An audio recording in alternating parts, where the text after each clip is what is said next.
তোমার জীবনে একটা অঘটন ঘটে গেলে এই সমাজ তোমাকে কুচোখেই দেখবে। এমনকি তোমার বাবা মাও। জীবনটা বড়ই কঠিন।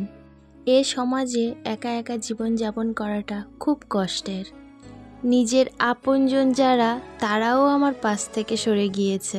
আর আমার বাবা মা, তারাও আর আমার পাশে নেই। আমি খুব একা। একদিন তুমি আমার উপর অনেক অত্যাচার করেছো, আমি মেনে নিয়েছি। কিন্তু আজ আর সেই অত্যাচার কেউ মেনে নেবে না। আমি নিজে না খেয়ে তোমাকে খাইয়েছি। তুমি মুখে যতই বলো না, আমি জানি তোমার তেমনভাবে কেউ খেয়াল রাখে না।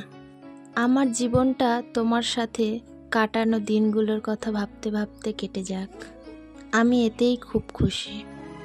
তুমি আমাকে পছন্দ করতে না ঠিক কথা, কিন্তু আমার মধ্যে যে গুণগুলো ছিল তার মধ্যে নেই। বিশ্বাস করো, তুমি খুব খারাপ।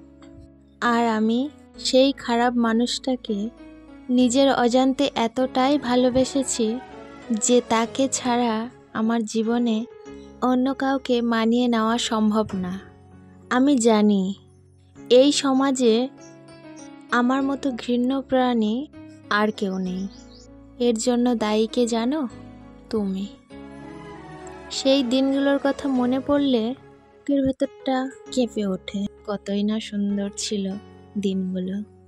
হঠাৎ এক দমকা হাওয়া এসে আমার স্বপ্নগুলো এলোমেলো করে দিয়ে গেল।